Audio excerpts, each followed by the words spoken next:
दोस्तों, क्या आपको पता है बिस्किट्स को हिंदू धर्म के लोग खाने से दूर भागते थे? पर क्यों, ये तो हम आगे जानेंगे। लेकिन पार्ले जी ने आने के बाद लोगों की मानसिकता को बदला और अब यह हम सभी के दिलों पर राज करता है। तो दोस्तों, सुबह की चाय से लेकर ऑफिस की गॉसिप्स तक हर कदम पर हमारा साथ देने वाले इस बिस्किट ब्रांड को कैसे एक गरीब टेलर ने बनाया, आज के इस वीडियो में हम सब कुछ डिटेल में जानने वाले हैं। और हाँ, हम यह भी जानेंगे कि कैसे पार्ले ने अपना सीक्रेट फॉर्मूला सभी को बांट दिया और किस तरह इस ब्रांड ने करीब 25 सालों तक अपने बिस्किट के पैकेट का रेट 1 रुपए भी नहीं बढ़ाया। पार्ले जी, शायद ही कोई ऐसा भारतीय होगा जिसने चाय में ये बिस्किट डुबोकर न खाया हो। और हाँ, कमाल की बात तो ये है कि जितना लगाव आपको इस बिस्किट से है ना, उतना ही हमारे मम्मी पापा और दादा दादी को भी है। यही वजह है कि इसे एक बिस्किट नहीं बल्कि एक इमोशन कहा गया है। और इस इमोशन की नींव रखी गई थी ब्रिटिश राज में, जब बिस्किट्स खाना हम भारतीयों के लिए एक सुनहरे सपने से ज्यादा कुछ भी नहीं था। लेकिन वो कैसे, इसे समझने के लिए हमें लेट 19th सेंचुरी में चलना होगा। एक्चुअली उस टाइम पर मार्केट में गिने चुने कुछ बड़े बड़े दुकानों में बिस्किट से भरा हुआ एक खास किस्म का चौकोर सा दिखने वाला यह टीन का डिब्बा मिलता था, जिस पर बड़े बड़े टेक्स्ट में लिखा होता था हंटले एंड पामर्स। इस डिब्बे को दुकान से खरीदकर सीधे अंग्रेजों के महल में पहुंचा दिया जाता था, जिसे बड़े बड़े अंग्रेजी अफसर सुबह और शाम की चाय की चुस्कियों के साथ में एंजॉय किया करते थे। और इंडियंस उसे दूर से ही देखकर सोचा करते थे कि आखिर ये कौन सी नई इजाद है। जल्दी ये बिस्किट्स हमारे राजा महाराजा और कुछ अमीर इंडियंस के घरों तक भी पहुंच गए, लेकिन इनकी कीमत इतनी ज्यादा थी कि मिडिल क्लास या गरीब लोग इसे खरीदने के बारे में सोचने से भी कतराते थे। अब ये बिस्किट अमीरों की चाय का साथी तो बन गया था, लेकिन बहुत से अपर क्लास हिंदू जो इसे अफोर्ड तो कर सकते थे, फिर वे अपने घर में लाने या फिर खाने से दूर भागते थे, क्योंकि इन बिस्किट्स को बनाने के लिए बेकर्स अंडे का इस्तेमाल किया करते थे। लेकिन बाद में इस समस्या का समाधान लेकर आए लाला राधा मोहन, जिन्होंने 1998 के दौरान दिल्ली में हिंदू बिस्किट्स नाम की एक कंपनी की शुरुआत की, जिसका मकसद हिंदुओं के बीच बिस्किट्स को पॉपुलर बनाना था। इस काम के लिए कंपनी ने सिर्फ ब्राह्मणों और अपर कास्ट के हिंदुओं को ही हायर किया, ताकि उनके बिस्किट्स कास्ट कॉन्शियस हिंदुओं की नजर में भी एक्सेप्टेबल हो सके। पहले ही साल में कंपनी ने अपने बिस्किट्स का एडवर्टीजमेंट दिया, जिसमें बताया गया था कि बिस्किट्स की बेकिंग से लेकर पैकेजिंग तक का पूरा काम सिर्फ अपर क्लास हिंदुओं के हाथों से ही किया जाता है। साथ ही इन बिस्किट्स को सिर्फ दूध से तैयार किया जाता है और पानी का एक भी कतरा नहीं मिलाया जाता। लेकिन हिंदू बिस्किट्स की बढ़ती हुई पॉपुलैरिटी के बाद से कई और लोगों ने भी इस नाम के बिस्किट्स को बेचना शुरू कर दिया, जिससे कि असली हिंदू बिस्कुट को काफी नुकसान हुआ और वो ब्रिटानिया कंपनी के साथ में मर्ज हो गया। हालांकि दोस्तों, मार्केट में इतनी सारी कॉपीज आने के बाद भी बिस्किट्स के प्राइस में कभी भी इतनी कमी नहीं आई कि वो गरीब के हाथों में पहुंच पाए। फिर आया 7 अगस्त 1905 का दिन, जब गांधी जी के नेतृत्व में स्वदेशी आंदोलन की नींव रखी गई और लोगों ने विदेशी चीजों का बाइकआउट करके अपने देश में बनी हुई चीजों को अपनाना शुरू कर दिया। साथ ही इस मूवमेंट को सपोर्ट करने के लिए कई भारतीय लोगों ने लोकल बिजनेसेस भी शुरू किए, ताकि फॉरेन प्रोडक्ट्स पर डिपेंडेंसी को कम किया जा सके। और दोस्तों, इसी बीच गुजरात के एक टेलर मोहनलाल दयाल जी भी इस आंदोलन से इतने प्रभावित हुए कि उन्होंने भी स्वदेशी आंदोलन में उतरने की इच्छा जताई, जिसके लिए उन्होंने सोचा कि क्यों ना देश में अपनी खुद की टॉफी और चॉकलेट की कंपनी खोली जाए, क्योंकि इसके जरिए वो अंग्रेजों को फाइनेंशियली नुकसान तो पहुंचा ही सकते थे, साथ ही इन टॉफीज का टेस्ट उन गरीब बच्चों तक भी पहुंचा सकते थे, जो कि इसे अमीर बच्चों के हाथों में देखकर सिर्फ ललचा कर रह जाते थे। लेकिन यहाँ पर सबसे बड़ा सवाल था कि आखिर इन टॉफीज को बनाए कैसे, क्योंकि उस टाइम तक इंडिया में कोई भी ऐसा रिसोर्स अवेलेबल नहीं था जहाँ से वो इसे बनाने का तरीका सीख सके। इसीलिए मोहनलाल दयाल ने एक बहुत बड़ा फैसला लिया और इस काम को सीखने के लिए 1929 में जर्मनी चले गए। कुछ समय तक वहाँ उन्होंने टॉफी मेकिंग टेक्निक सीखी और जब इंडिया वापस आने लगे तो अपने साथ एक टॉफी बनाने वाली मशीन भी लेकर आए। मोहनलाल दयाल ने वापस आने के बाद से मुंबई के विले पार्ले इलाके में एक पुरानी बंद पड़ी फैक्ट्री को खरीदा और यहीं पर अपने मशीन्स को फिट किया। शुरुआत में कंपनी में सिर्फ 12 लोग काम करते थे, जो कि मोहनलाल के फैमिली मेंबर्स ही थे, और अपनी कैपेबिलिटीज के अकॉर्डिंग इनमें से किसी ने मैनेजर का पद संभाल लिया, किसी ने टॉफी मेकर का और कोई पैकेजिंग एंड सप्लाई को देखने लगा। अब शुरुआत में किसी ने भी इस बात पर ध्यान नहीं दिया कि कंपनी का कोई नाम भी होना चाहिए, और इसीलिए काफी समय के बाद इसकी लोकेशन यानी विले पार्ले के नाम पर ही कंपनी का नाम पार्ले रखा गया। इस कंपनी का पहला प्रोडक्ट था एक ऑरेंज कैंडी, जो कि उस टाइम पर काफी पॉपुलर हुआ था। लेकिन दोस्तों, मार्केट में अफोर्डेबल बिस्किट्स न होने की वजह से मोहनलाल दयाल ने इस गैप को फिल करने की सोची और साल 1939 में पार्ले ने पहली बार अपने बिस्किट्स को मार्केट में उतारा, जिसका नाम रखा गया था पार्ले ग्लूको। सस्ते दाम और अच्छे क्वालिटी की वजह से ये बिस्किट बहुत जल्द लोगों के बीच काफी पॉपुलर हो गया और सेकेंड वर्ल्ड वॉर के दौरान भी इंडियन एंड ब्रिटिश दोनों ही आर्मी ने इस बिस्किट को खूब कंज्यूम किया था। जब 1947 में भारत आजाद हुआ तो उस समय अचानक से गेहूं की कमी हो गई, जिसके चलते पार्ले को अपने ग्लूको बिस्किट के प्रोडक्शन को रोकना पड़ गया क्योंकि इसका मेन इंग्रेडिएंट ही गेहूं था। लेकिन बाद में इस संकट से उबरने के लिए पार्ले ने जौ से बने हुए बिस्किट्स बनाना शुरू किया और एक एडवर्टीजमेंट में स्वतंत्रता सेनानियों को नमन करते हुए अपने कंज्यूमर्स से अपील की कि जब तक गेहूं की सप्लाई नॉर्मल नहीं हो जाती तब तक जौ से बने बिस्किट्स का इस्तेमाल करें। खैर, बाद में हालात नॉर्मल हो गए और पार्ले फिर से जौ की जगह गेहूं का इस्तेमाल करने लगा।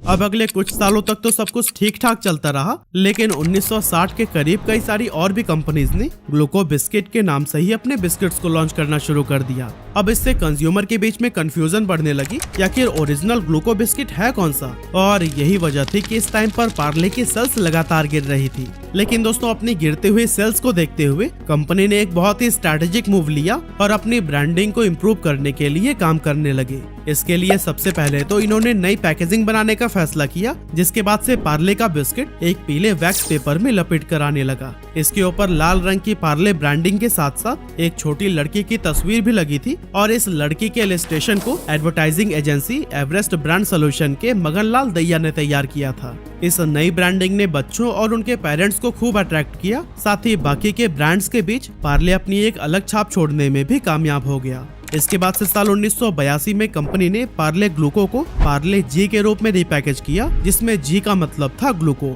और इसी साल यानी 1982 में ही पार्ले जी का पहला टीवी कॉमर्शियल आया, जिसमें एक दादाजी अपने नाती पोतों के साथ गाते हुए नजर आ रहे थे, स्वाद भरे शक्ति भरे पार्ले जी। चाहत अपनी यही है जी, अपनी भी स्वाद भरे शक्ति भरे बरसों से पार्ले जी। इसके बाद से 1998 में पार्ले जी को शक्तिमान के रूप में ब्रांड एंडोर्सर मिला, और अगर आप 90s के किड हैं तो फिर ये बताने की जरूरत ही नहीं कि बच्चों के बीच शक्तिमान कितना ज्यादा पॉपुलर था।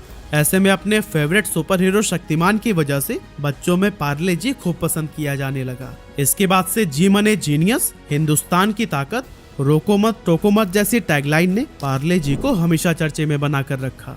अब दोस्तों, आज के टाइम पर पार्ले का एक बहुत बड़ा पोर्टफोलियो है, जिसके अंडर कई तरह के बिस्किट्स, कैंडीज और नमकीन आते हैं। और काफी सारे लोगों को लगता है कि बिस्लरी, बेली, फ्रूटी और एप्पल फिज भी पार्ले के ही अंडर आता है। लेकिन क्या सच में ऐसा है? अब इसे समझने के लिए पहले हमें मोहनलाल जी के परिवार को एक बार देखना होगा।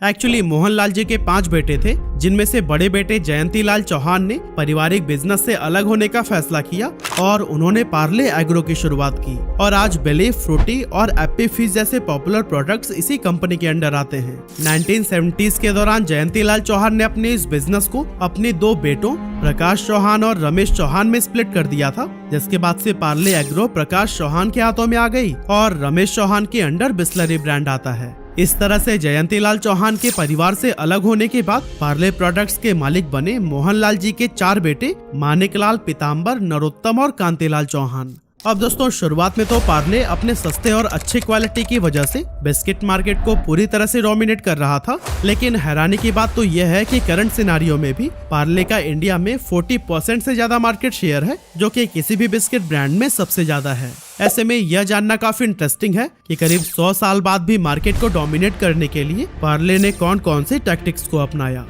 तो दोस्तों, असल में कंपनी के पास पार्ले जी के रूप में एक हीरो प्रोडक्ट तो है ही, लेकिन इसमें मिली भारी सफलता के बावजूद कभी भी ये हाथ पर हाथ रखकर नहीं बैठे। कंपनी ने बहुत पहले ही मार्केट पर रिसर्च करके लोगों की पसंद और नापसंद को समझना शुरू कर दिया था। जब इन्होंने अपने पार्ले ग्लूको बिस्किट को लॉन्च किया था तो उसी दौरान उन्हें एहसास हो गया था कि जरूरी नहीं है कि मीठी चाय के साथ हर किसी को मीठे बिस्किट से पसंद आए, बल्कि काफी सारे लोग चाय से नमकीन खाना पसंद करते हैं। इसीलिए 1938 में पार्ले ने मोनाको बिस्किट को भी लॉन्च कर दिया था। बच्चों और यंगस्टर्स को अट्रैक्ट करने के लिए 1956 में कंपनी ने पार्ले चीजलिंग्स को भी लॉन्च किया था, जो कि एक बहुत यूनिक प्रोडक्ट था और इसके छोटे छोटे स्क्वायर शेप वाले नमकीन उस टाइम पर खूब पॉपुलर हुए थे। इसके बाद से 1963 में पार्ले अपनी टॉफी लेकर आया किस्मी, जिसे आप में से भी काफी सारे लोगों ने खाया ही होगा। 1966 में पार्ले ने पॉपिंस को लॉन्च किया, जिसकी रंग बिरंगी कैंडीज बच्चों के बीच खूब पसंद की गई। इसके अलावा पार्ले ने Melody, Krack Jack, 2020, Magix milk Shakti, mango bite, London dairy और हाइड एंड सीक की तरह ही कई सारे प्रोडक्ट्स को मार्केट में उतारा जो कि काफी पसंद किए गए और इनकी मदद से पार्ले इंडिया के बिस्किट मार्केट पर अपना कब्जा जमाने में कामयाब हो गया। साल 2012 तक पार्ले 40 लाख दुकानों के जरिए अपने प्रोडक्ट्स को बेचा करता था और 2013 में पार्ले जी का टर्नओवर 5000 करोड़ रुपए से भी ज्यादा का हो गया था। और दोस्तों, कोरोना के टाइम पर जो लॉकडाउन हुआ था उसमें भी पार्ले जी को बहुत ज्यादा फायदा मिला और कंपनी का टर्नओवर बढ़कर 8000 करोड़ रुपए को भी क्रॉस कर गया। आज पार्ले जी वर्ल्ड का लार्जेस्ट सेलिंग बिस्किट ब्रांड है जो हर महीने 1 अरब बिस्किट्स के पैकेट्स बनाता है और हर 1 सेकेंड में ऑन एन एवरेज 4551 पार्ले जी के पैकेट्स कंज्यूम कर लिए जाते हैं। तो दोस्तों, एक टाइम पर पार्ले जी के बिस्किट्स की डिमांड इतनी ज्यादा बढ़ गई थी कि कंपनी उतने बिस्किट्स बना ही नहीं पा रही थी। ऐसे में पार्ले ने एक बहुत ही स्मार्ट डिसीजन लेते हुए लोकल बेकरीज के साथ में हाथ मिला लिया। इसके बाद से कंपनी ने उन बेकरीज को अपने बिस्किट्स का सीक्रेट फार्मूला दे दिया, जिसकी वजह से बिस्किट्स की बेकिंग को लेकर कंपनी से लोड तो कम हुआ ही, साथ ही ऑटोमेटिकली एक स्ट्रॉन्ग सप्लाई चेन भी क्रिएट हो गई, क्योंकि जिस दुकान से पार्ले बिस्किट्स खत्म होते थे वहां उनके नियरेस्ट बेकरी से तुरंत ही नए पैकेट्स पहुंचा दिए जाते थे। अब ये स्ट्रैटेजी कुछ समय तक तो बहुत अच्छी काम करती रही, लेकिन बाद में जब मैसिव ऑर्डर्स आने लगे तो फिर कंपनी का ध्यान प्रोडक्शन बढ़ाने पर ज्यादा रहने लगा। अब दोस्तों, ज्यादा प्रोडक्शन के लिए उन्हें ज्यादा रॉ मटेरियल्स की जरूरत थी, जिसे बल्क में परचेज करने पर काफी डिस्काउंट मिल जाता था। और दोस्तों, कुछ इसी तरह का फायदा पार्ले जी को भी मिला और बल्क प्रोडक्शन के बाद में उनका प्रॉफिट बहुत ज्यादा इंक्रीज हो गया। अब मार्केट में बहुत बड़ी संख्या में ऐसे लोग थे जो कि पार्ले जी के दीवाने थे और शॉपकीपर्स भी स्टॉक खत्म होने के पहले ही ऑर्डर देने के लिए परेशान हो जाते थे। इन बिस्किट्स की डिमांड जिस तेजी से इंक्रीज हो रही थी, इनकी जगह कोई दूसरी कंपनी होती तो पहला काम यही करती कि सबसे पहले अपने प्रोडक्ट के प्राइस को बढ़ा देती, लेकिन पार्ले जी ने ऐसा नहीं किया। आज से 85 साल पहले ही अपने शुरुआती समय में भी सबसे सस्ता बिस्किट था और आज भी सबसे सस्ता ही है। और कमाल की बात तो यह है कि पिछले 25 सालों में महंगाई कहां से कहां पहुंच गई है। जैसे कि 1998-99 में पेट्रोल की प्राइस 25 रुपए पर लीटर हुआ करती थी, जो कि आज 105 रुपए के आसपास हो गई है। लेकिन इन 25 सालों में पार्ले जी ने अपने बिस्किट्स के प्राइस को 1 रुपया भी नहीं बढ़ाया था। ऐसे में आपको लग रहा होगा कि आजकल के स्टार्टअप्स की तरह पार्ले भी अपने पैसे बर्न कर रहा होगा, मगर ये भी सच नहीं है, क्योंकि फाइनेंशियल ईयर 2022 में पार्ले जी ने 256 करोड़ रुपए का प्रॉफिट जनरेट किया था। तो असल में दोस्तों, पार्ले जी बिस्किट के प्राइस तो बढ़ रहे हैं, लेकिन इतने साइलेंटली कि कंज्यूमर को एहसास भी नहीं होता है। एक्चुअली कंपनी बहुत अच्छे से समझती है कि कंज्यूमर्स को एक्स्ट्रा पैसे देना बिल्कुल पसंद नहीं है, क्योंकि एक बार जब इन्होंने अपने बिस्किट पर सिर्फ 50 पैसे बढ़ाए थे तो फिर इनकी सेल ड्रास्टिकली ड्रॉप होने लगी और लोग सड़क पर उतरकर प्रोटेस्ट भी करने लगे थे। ऐसे में पार्ले जी के मैनेजमेंट टीम ने यह डिसाइड किया कि वो बिस्किट के प्राइस को नहीं बढ़ाएंगे, बल्कि उसकी क्वांटिटी को कम करते जाएंगे। इसीलिए पहले जहां 4 रुपए में पार्ले जी के 100 ग्राम का पैकेट मिल जाता था, वही आज 5 रुपए में सिर्फ 55 ग्राम ही मिल पाता है। अब देखा जाए तो पार्ले जी कंपनी का एक हीरो प्रोडक्ट है जो देश के हर कोने में छोटी से छोटी दुकान में भी आसानी से मिल जाता है। पार्ले जी के इस स्ट्रॉन्ग डिस्ट्रीब्यूशन की वजह से जब भी कंपनी किसी नए प्रोडक्ट को लॉन्च करती है तो फिर उसे भी मार्केट में काफी तेजी से पहुंचा देती है। इस तरह से बिना ज्यादा मेहनत के उसके नए प्रोडक्ट्स को भी एक्सपोजर मिलने लगता है और उनके जरिए कंपनी की खूब कमाई होती है। लेकिन दोस्तों, क्या पार्ले जी का बोलबाला सिर्फ इंडिया में ही है? तो इसका जवाब है बिल्कुल नहीं, क्योंकि यूएसए, यूके, कनाडा, ऑस्ट्रेलिया और न्यूजीलैंड जैसी कई सारे ऐसे कंट्रीज हैं जहां पार्ले जी को बहुत ज्यादा पसंद किया जाता है। और तो और कई सारे देशों में तो इसकी मैन्युफैक्चरिंग यूनिट्स भी अवेलेबल हैं। साथ ही हम इंडियंस की तरह ही चाइनीज भी इस बिस्किट के दीवाने हैं, इसीलिए पार्ले जी चाइना में भी सबसे ज्यादा बेचे जाने वाला बिस्किट बन गया है। तो दोस्तों, पार्ले जी के साथ आपकी किस तरह की यादें जुड़ी हैं, हमें कमेंट करके जरूर बताइएगा।